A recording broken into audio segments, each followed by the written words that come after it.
Hello. Welcome to the Aftershow for Stars Without Numbers, the end of the season Aftershow! Which, of course, means that anyone can watch this, and you can all check us talking about the entire season and stuff. And it's not at all a cynical marketing ploy so that we can totally pimp the fact that Aftershows are normally only available patrons at so-and-so a tier or whatever.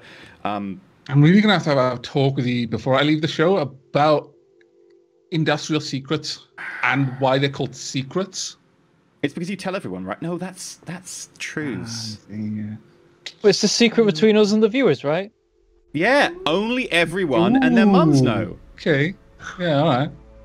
I see where you're going with this. You've seen Blackadder Goes Forth. It's like, well, yes. who is on the secret plan? It's like, oh, well, it's you and me, darling, obviously, and then General Melchit's mum and their wives and the officers and their wives and their tennis partners and their tennis partners' butlers. And it's just like, so, just us and the entire English-speaking world. Yes, pretty much. That is how I view secrets. It's fine. Best way. That was a decent last episode, I felt. Like, some people in chat were wondering, by the way, is that scripted? No, none of that was scripted. No. I knew vaguely what the players said that they wanted to do. They were like, we need to go protect 4. And beyond that, I was like, And then, like, during the break, we, I don't know, 45 seconds chatted about nukes versus no nukes. Like, it was like 45-second chat. Like, literally, you cut off the chat saying, okay, we're going live in 2 seconds or something like that. Like, it was one of those, like, yeah, it was very, very, very short prepping. I gotta be honest. So. I'm gonna miss the show, but I am really gonna miss Stars Without Numbers. I had a lot of fun playing this system. It was just the right level of everything. I am not going to miss randomly generated characters. Oh man, that got rough. That got so rough. I'm like, it was so useless. I'm like, I'm good at unarmed combat, but I never get in melee. Like, I never. Oh god, I'm so useless. You did choose to be random. I chose to be random, and then I rolled the die, and went with what I rolled with. And then the character concept I came up with was very much like, I'm going to handle the situation the way a real life person would handle the situation. I'm dying, it's traumatic, and so therefore it's post-traumatic stress, as opposed to I'm dying, but hey, it's a role-playing game. I'm going to play it off like, who gives a shit? You know what I mean? So there's just kind of like the concept, and oh man. Yeah, you felt like the normal character in a group of effectively semi-heroes, which the idea behind Stars and Number was effectively to be kind of like, you're not just everyday schmucks, you're like playing a little bit higher. So it was kind of awkward. She was like a semi-hero in the right circumstances, but the stars never aligned for her. Oh my god, it made it so rough. It was rough, to be fair. Woo. But Speaking of that, I like how Cooper finally got his chance to hack, but at that point I'd forgotten I was good at hacking, and it had to be suggested to me. I'm like, oh yeah, that's my thing. Yeah, that's 50% You've been looking of for my that character. for so many episodes as well. I just forgotten I could even do it anymore, and then it finally came out. I knew the only way you giving get out up of there. People. Yeah, the only way I thought you would get out of there was going to be hacking, but I didn't want to be the GM and go, you should hack to get out of here. So I was like, yeah, you've got like chaos connecting, people have left things around, etc. And then, what was it, like Ulysses? You were like, could you hack us out of here? I think it was Delilah. Delilah went, could you hack us out of here? Yeah, that wouldn't be something that would have occurred to Ulysses. Well, technically, I must be honest, playing a barbarian from a super primitive world who was the ship's psychic was incredibly fun. There were moments when he did such stupid stuff, but this isn't flattering, blowing my own trumpet. It's just not false modesty. There were so many times where if it wasn't for like teleportation and stuff, people would have died. Straight up not survived. It was this system weird. Is meant to be really, really lethal, but it's not when you've got a teleporting biopsionic. Because you're just going around going, I can reach you and I can resurrect you. Ding, ding, ding, ding, ding. Like, otherwise, I think we'd have gone through 3 times as many characters. Like, straight up. Yeah. It's just like the ultimate, like, life-saving thing of having a psychic healer teleporter. That all you need is a way to heal him.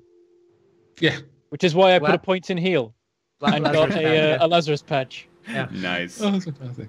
That worked out well. Worked out pretty well, actually. I got to say that my moment of the campaign probably has to be the picking up the toilet. Like, it was just so... It's just like... It wasn't even me trying to make Yuli do something dumb. It was genuinely, it's like, what? That isn't in the. That doesn't go with the Tulloch. Oh, this is terrible. This is going in such a different direction from how I expected it to go. Wow. I was just thinking it'd be a nice gag of like as we leave, you chuck the toilet out of the airlock and then we fly off. Yeah. And then I was like, wait, yeah, black no. hole? Oh no. Black hole is still where it was. So bad. Oh, God. So bad. So funny. Just they're flying off to Thor and the planet just winks out of existence behind them. That would be good. They're probably distracted enough to stop and go into Thor. What was that, Bentham? If the planet just was annihilated behind them by the black hole. Oh, yeah. Yeah, I know. That'd be funny. But too bad we didn't try that trick when we were much closer. Like, all right, getting to ramming speed. Now black hole. This is our ace. Ace in the hole. The toilet into the torpedo tubes. That would be fantastic. That The came down to other wire. thing that I quite enjoyed was those moments where Cooper actually used the ship, and like that first time with the sand thrower was brilliant because it completely annihilated the what would have been a difficult fight otherwise. Like genuinely completely annihilated it. That was my one successful shot ever. Yeah. And it was a natural 20 as well, and then everything since has been like 3. The other thing was like, how many saves did Delilah roll versus how many she actually succeeded? Because I've got a funny feeling a lot of them failed. It started immediately before that with my saves as Sandeep to whether or not kill. Because like Sandeep was a very successful character. Everything that almost everything he attempted, he succeeded at. Right? He was success. Then at the very ends, there it was. I'm gonna roll to see if I do this because it makes sense to the character. Oh shit! And that curse, the curse of killing Cooper.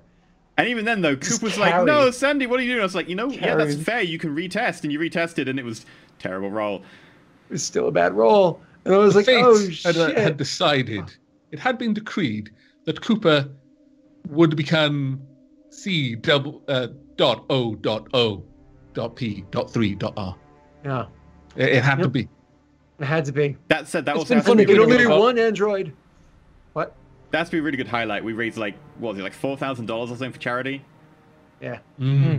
Yeah. That was a awesome. really fun time. I enjoyed that a lot, actually. I was very happy with how much money was spent just trying to make my life miserable. It was great. And it was even better when I came out on top. I was like, haha, yes, against all odds, victorious Space moment. the next episode. It's like, yeah, I guess that victory feels really nice now, doesn't it? In the cold vacuum of space. Mm-hmm. Absolutely. Yep. Nope. You are completely correct. It was 2 sessions of just like pure glory, followed by punishment. Punishment from the die gods.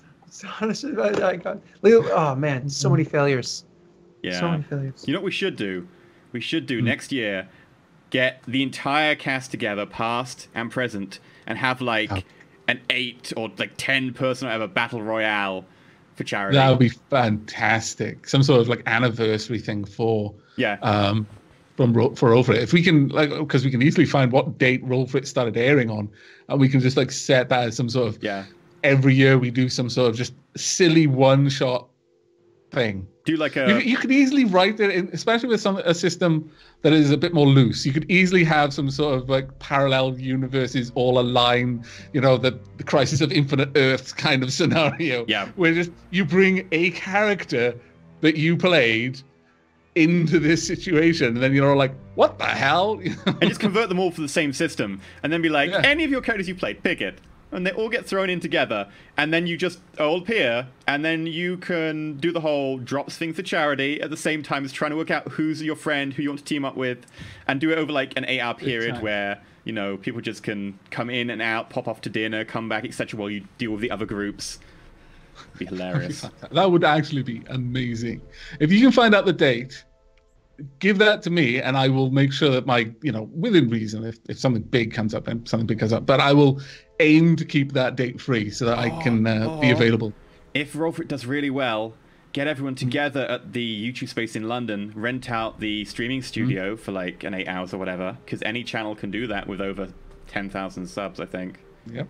And then just do the entire day there. That would be amazing. That would be completely amazing. Yeah, absolutely. I can imagine doing that and just have a large chart and just be like, this is the battleground. Different pins for people. Oh, that would be glorious. So that would good. actually genuinely be amazing. I'd be so down for that. But my question is, would the game be exactly the same, or would they up the ante? Don't answer that question, by the way. I would rather it be a surprise for if and when this ever happens. Oh, it can never be the same. It has to be changed every time. Yeah, every time. It's like Halloween. You don't go with the same costume every Halloween. Come on now. So I mean, like the biospheres and stuff like that. Was like the biospheres all be the same, you know? But, anyways, no. Those two sessions were hilarious. I have to ask this though. Let's say your character dies early on, first 2 to 3 rounds out of like a multi-hour IRL thing. What happens to the PC, not the character, then? The PC from that point on gets chairs with wheels on, and then the other PCs have died, and they just joust in the background. Just with an balloon IRL swords. background jousting in wheelchairs. Like, No, you have like behind the camera, you have a couch, and they all go sit on the loser's couch. And then down in the small, like the bottom of the stream, like the tiny little bottom, you just have the loser's couch, and you have people slowly collecting on the loser's couch. And you just don't give them audio, so they can just chat amongst themselves. Much more fun for the losers. And he's like, "Yeah, no, you're going to the losers' couch, where you're losers." You could then teleport back in as another of the characters you played in the past. Problem is, once the losers' couch gets enough of a population, we'll have the larger population. We'll usually stage a revolt. But the losers are revolting. Huh?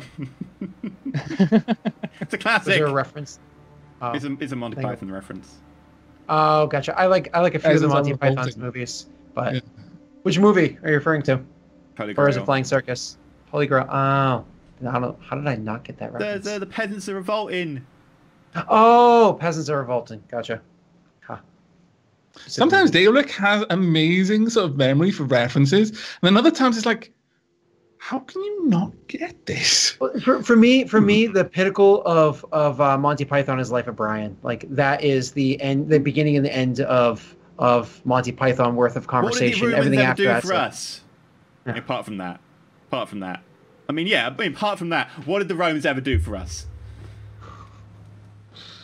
I don't know. I'm quite a fan of all of them, honestly.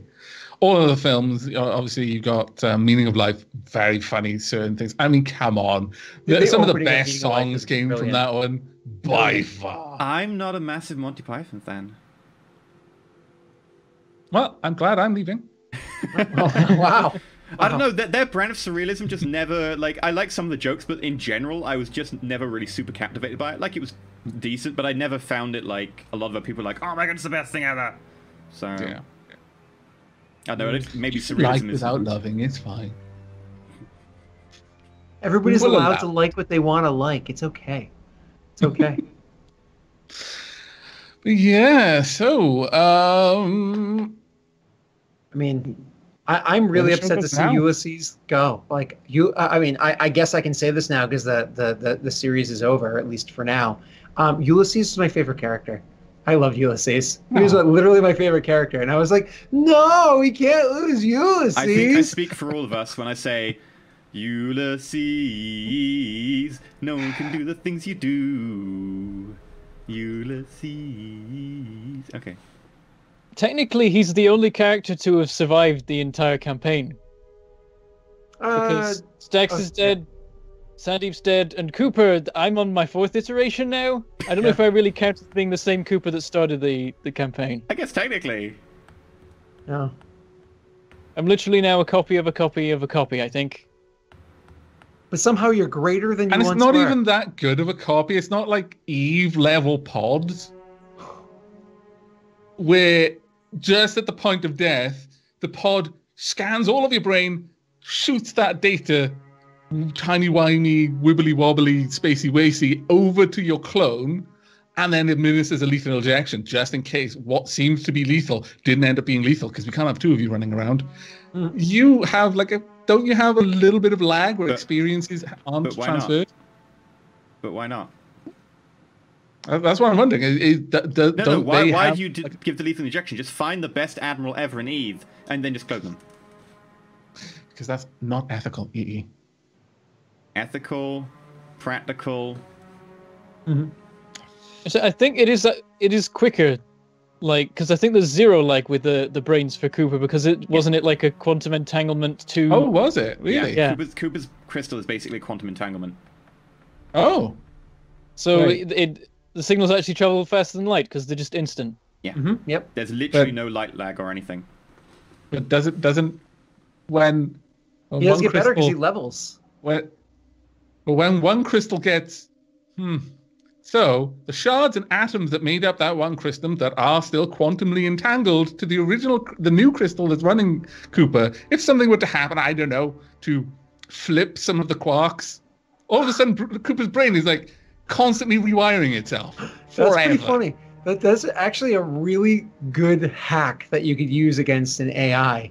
Just get it for life. It's like finding a lich's phylactery, right? I mean, it's like, oh well, I'm going to fight a lich, but I'm obviously going to find the phylactery first. Oh, I found the quantumly entangled atoms that pertain to this particular AI's phylactery first. Effectively, the master copy has copy protection on, so that you can't change No. it. Quantum entanglement doesn't work like that.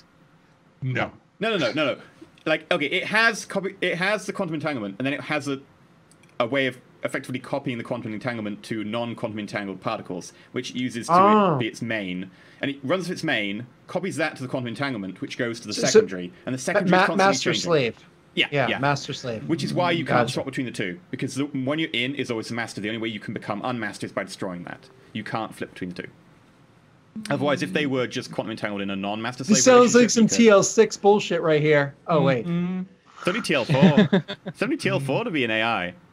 But Well, that's but to be- surprisingly cheap. Yeah. But to be a Cooper level Everybody's AI. like, yeah, you know what? How much your body cost, Cooper? Yeah, a few hundred. You know how much Sandeep's body cost? Yeah, lots more. That was like, wow, you just got burned so bad. Oh my lord. That said, like Sandy's body had an inbuilt AC of 17, so Yeah.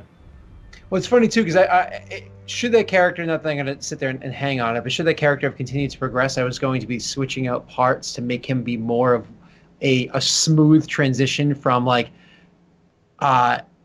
what is it? High charisma character and combat character. So it's not like it's going to be like a more smoother transition between the two of them. So it's going to become like one personality and two instead of two like schizophrenic ones. You know what I mean? But honestly, the way that he went was like super awesome because like he murdered Cooper as one personality and was like super apologetic and gave Cooper an opportunity from the exact opposite personality. So it actually worked out perfect because it portrayed both of them perfectly against Cooper. You know what I mean? So I will And say that's the that way was you a worded plot that. line that got He axed. gave Cooper an opportunity. Don't think of me of your being slain as me murdering you. It was me giving you an opportunity to really search the depths of your soul and find the good in yourself. You know what he This found? is a chance for you, a golden chance. And, Wow. and we found out the day that he vented Sandeep, we found out he was also going to vent an entire civilization. Just saying. We found out that day that he was also going to vent an entire civilization. Dude, Cooper. wasn't supposed to happen, damn it. I think overall, more And people died than were Sandeep saved. wasn't by supposed to actions. kill Cooper, right? Right? You're judged not by your intentions, but your actions, Cooper. It was set That in is how motion by history will Jesus remember trying to pull Cooper. up a black hole toilet. What was that last part? History won't remember that. All history remembers is Cooper saying, it was an accident. Saw it. Everyone die. Flee. Yeah, It's all Cooper on that. Only All Ulysses Cooper. and Delilah know that Ulysses tried to move the toilet. Though her understanding of how is very different from the truth. She thought it was trying to like bear hug it and lift from the lift from what is it? Lift from the legs. Lift from the legs. There we go. Yeah. The knees. What was it you said Bend to at the the guy when you were like, "Can you open the door, please?" He said it in such a way. I was like, I have to give you points for trying, but Well, like I said that the thing was an accident. it was an accident. Yeah, that was it. Because he said, "Oh, you've killed my employees. You've damaged the station. You've committed a crime. I'm not letting you out." And you were like, "But it was an accident."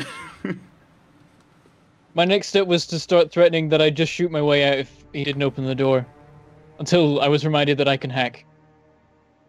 One of the plot lines that got axed because we didn't have time for it was that, do you remember the AI that you thought in the arena?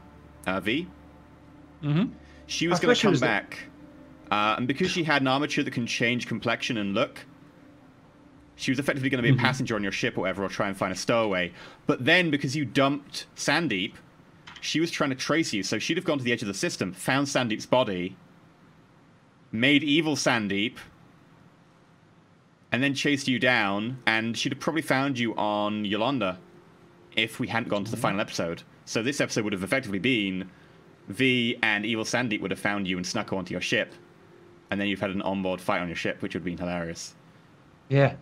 Because we never really used that map for that kind of a thing, so that would have been awesome. Like, we did that once, that one combat where we did the whole whip around land, and yeah. But that would have been wicked cool. So, yeah, lots of fun. So, I won't lie, I'm excited to play a different character next time I play. Oh man, it's going to be so much more fun. Stars Without Number specifically, I mean. Yeah. It's such a cool universe that I never really knew of prior to playing it. So I'm excited to like play a character that's better in space, because sadly both of those characters are bad at space. So the idea of playing like a different one that can do things like what Cooper and Stax could do, you know, because like Avik, you know what I'm talking about. There's some hard limitations living space life without having space, you know, capabilities. So it'd be nice to be able to actually be a part of the universe and that whole like point A to point B, effective on the ship, blah blah blah, that kind of stuff. So super wish that we had an opportunity to explore the ship systems and combat and upgrade the ship and stuff like that, because that seemed really interesting to me, to be perfectly honest. Like if we did more kind of, rather than, I don't know, episodes of Red Dwarf, it was kind of with the same zaniness, but more like episodes of Star Trek. We went places and used our awesome ship systems to cure plagues on the planet, or like create accidental life with nanites and then give them another planet which they could call their own, and all kinds of crazy shenanigans like that. But we never got to the point where our ship was anything more than a metal bucket floating through space from with an getting engine. to a stage where you'd get given an upgrade to a level 2 spike drive, or have to buy it. Don't tell me that. I was going to send you to a place nearby that had tier 2 spike drives available.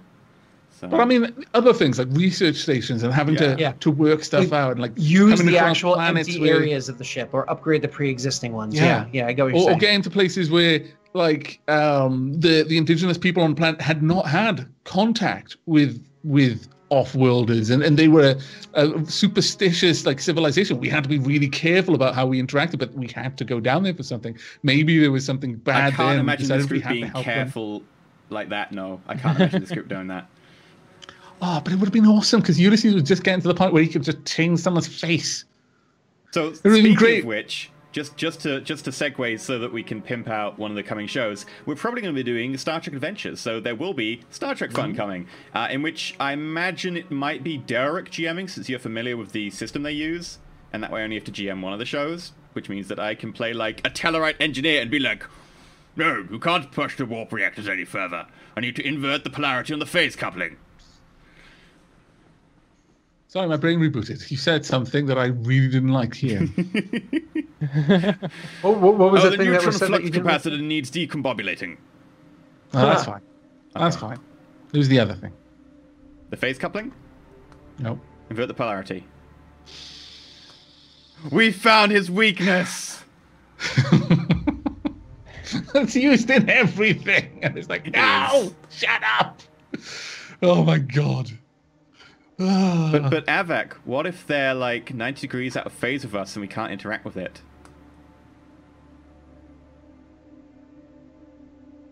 No. That is my response to this. Oh man. But yeah, so as the last kind of after show I'm going to be on for quite some time, I imagine. Yeah, other than the anniversary shows, which will remain to be planned, but would probably be bloody awesome. I might show up as a guest now and then when they need a spot filled. If someone has to go away for a few weeks or short notice, then depending on my schedule, maybe able to work something out. So probably haven't seen the last of me or my characters for that point, because certainly if it's something in a series where there's already I have established characters, it might be funny for them to just drop in for one episode or something. That'd actually be pretty cool, I think. Okay, so thank you very much for watching the after show. As per usual, you can check out our Patreon and our Twitch, and I guess if you want to tip and stuff, you can, even though we're offline. But normally the way to support us is via the Patreon. So tip us while we're offline. I mean, people do. Some people like doing that. No, people do. People who subscribe to me while I'm offline sometimes. This is really weird. I just get a notification. I was like, I can't say thank you. I won't say it's really weird. It's really kind. Yeah, it is. It's it is kind, very but sweet. it feels weird to me. It's very sweet. Yeah. You know what it is? It's probably like a Twitch Prime, and they're like, I got to do this now. You know what I mean? That's a good point. Yeah. Very good point.